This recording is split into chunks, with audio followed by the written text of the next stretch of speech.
All right. Good morning, everybody, and happy Monday. I hope your day is going well. It has been a nice start to our day. Yes, we have had a little bit in the way of cloud cover, but things have shaped up nicely now. Seeing a little bit more sunshine outside. All right. Good morning, everybody. Let me turn down my phone here. So I'm on Facebook.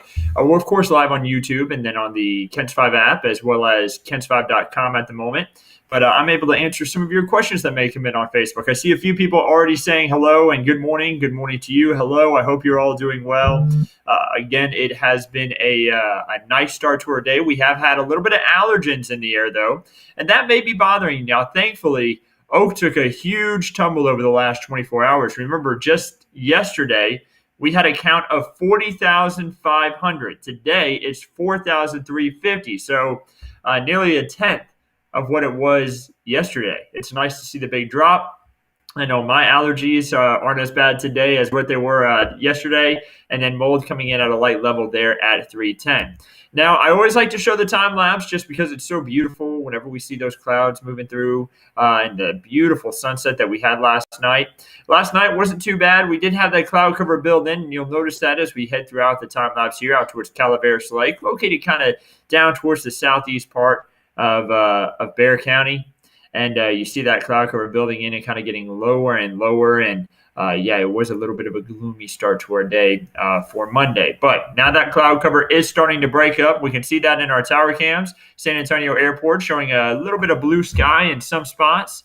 And we're going to continue to see that blue sky show up a little bit more as we move our way throughout the afternoon. Temperatures in the 70s in all those locations. Not seeing anything in the way of rain on the radar right now, really. Everything you're seeing there is just false returns. A wider look at the state shows a lot of cloud cover across the region. We do have a system that's going to be passing through tonight, and that's going to be leading us to having a chance for some strong storms. Ahead of this system, we're going to have warm conditions. Temperatures are expected to hit 90 today, and then tomorrow we're actually only going to hit about 80. So we're going to have a nice little cool down. I see a lot of questions coming in already about thunderstorms. Who's going to have them? Or are we going to have them in Helotes? Jennifer saying anything worth chasing.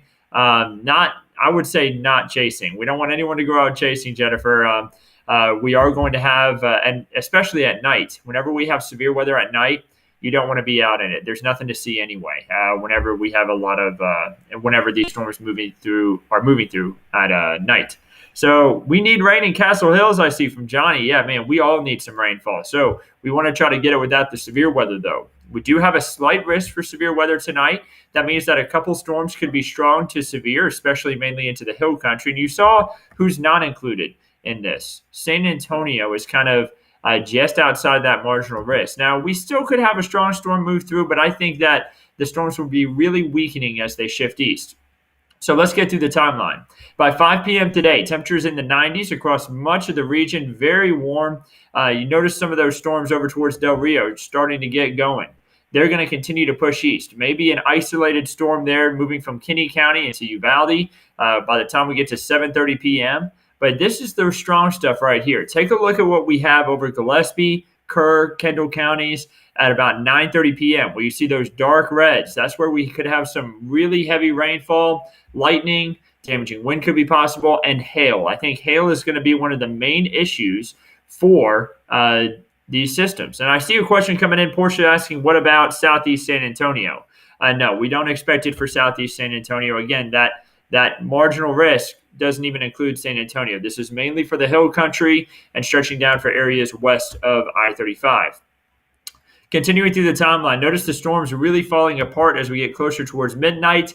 And then once we get to midnight, everything quiets down. So we're going to be lucky with a few showers when you wake up on Tuesday, but that's about it. Again, the severe weather risk is going to be anywhere from about 5 o'clock tonight all the way up until about midnight, and then everything should calm down. I see a question. Any tornadoes possible? Maybe an isolated tornado could be possible, but it's not as likely. So hail, I think, is going to be the main threat from these systems, and we'll keep a close eye on that, of course.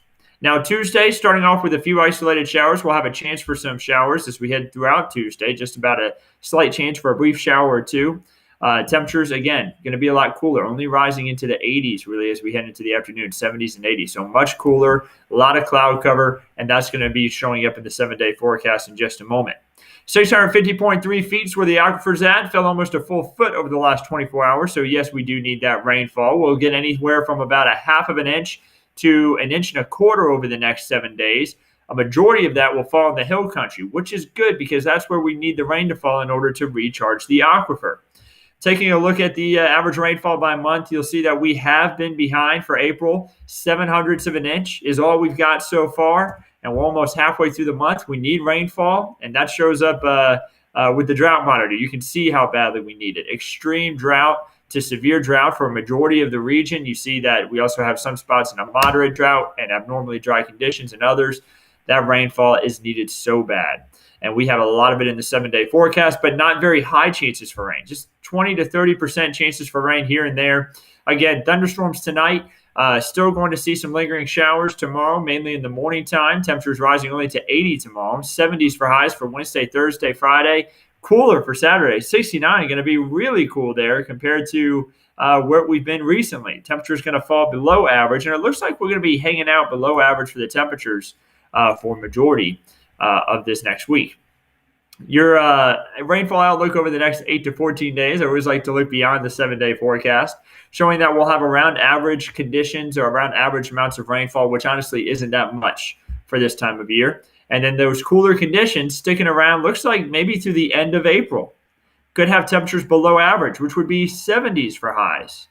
So having those cooler conditions stick around, even though we've had a few days here this last week where it was really hot with those temperatures in the 90s. There's a look at the Lone Star 3-day forecast. Again, going to have some chances for rain as we head throughout tonight. You notice other parts of the state going to be dealing with storms for Tuesday. Again, we're not really expecting much in the way of storms, though, for our Tuesday in San Antonio.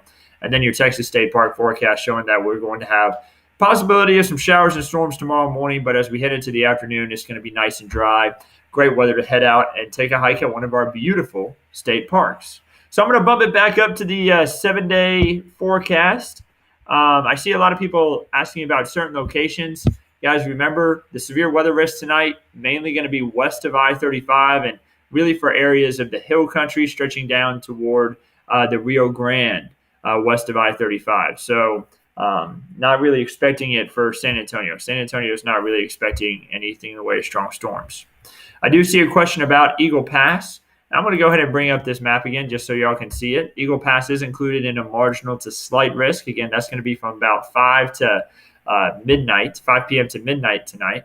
And you see that the slight risk is mainly in northern Maverick County, kind of just cutting off of Eagle Pass. So maybe an isolated storm or two in Maverick County, but we're not expecting any widespread severe weather. Again, we're just talking about a couple storms tonight that could be strong to severe. And of course, we'll keep people on staff and keeping everybody updated throughout the event.